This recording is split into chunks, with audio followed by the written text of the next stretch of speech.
বললাম তো চাঁদাবাজি তো বেটার আপনার জাকাতের চেয়ে, ফেতরার চেয়ে, নীলার চেয়ে বেটার। আমি আবারও বলছি। আসসালামু আলাইকুম ওয়া রাহমাতুল্লাহি ওয়া বারাকাতুহু। আজকে আপনাদেরকে একটা মেসেজ দেওয়ার জন্য লাইভে এসে উপস্থিত হলাম।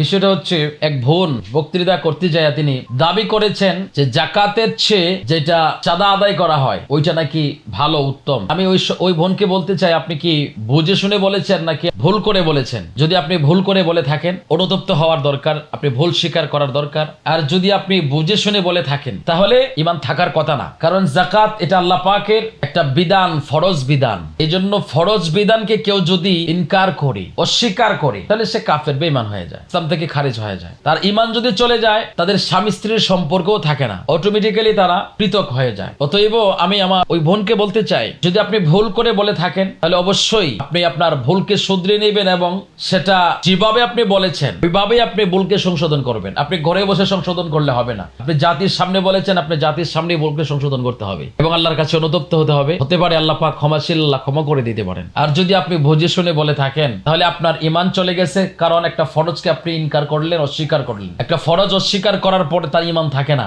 সে বেঈমান হয়ে যায়। তাহলে আপনাকে নতুন করে কালেমা পড়তে হবে, আপনার মুসলমান হতে হবে। যদি না করেন তাহলে আপনার স্বামীর সাথে আপনি থাকতে পারবেন না। যদি থাকেন তাহলে আপনার আমলনামায় জিনার গুনাহ লেখা হবে। আমি সকলের উদ্দেশ্য করে বলছি, বক্তৃতা করার সময় আপনাদের হুঁশ থাকার দরকার। এমন কিছু কথা বলতে যাবেন না, এমন কিছু কথা বলবেন না যে কথার দ্বারা ঈমান চলে যায়, বেঈমান হতে হয়, দুনিয়াও বরবাদ হয়ে যায়, পরকালও বরবাদ হয়ে যায়। এই সমস্ত বক্তব্য দেওয়া থেকে আপনারা বিরত থাকবেন। আমার এই বোনের মতো আপনারা এই ভুল করতে যাবেন না কেউ। সবার জন্য সতর্ক করার জন্য আজকে এই কথাগুলো বললাম। আমি আবারও অনুরোধের সুরে আমার ওই বোনকেই বলছি, উনি যেন ভুল করে থাকলে ওনার ভুলকে শুধরায়। আর যদি না শুধরায়, এই বক্তব্য যদি ওনার অটল রাখে, বাংলাদেশের আলেম ওলামা কিন্তু বসে থাকবে না। এমন এক পর্যায়ে গিয়ে আপনি দাঁড়াবেন, তখন আপনি মুখ দেখানোর মতো আপনার অবস্থা থাকবে না। এজন্য বলি, আপনি ভুল করে থাকলে আপনি ভুলটাকে সংশোধন করেন, আবার কথাগুলো লাইভে বলে ফেলেন যে আমার এটা ভুল হয়েছে। আর যদি আপনি ইচ্ছাকৃতভাবে বলে থাকেন, আপনাকে কালেমা পড়ে মুসলমান হতে হবে। কোন একজন যোগ্য আলেমের কাছে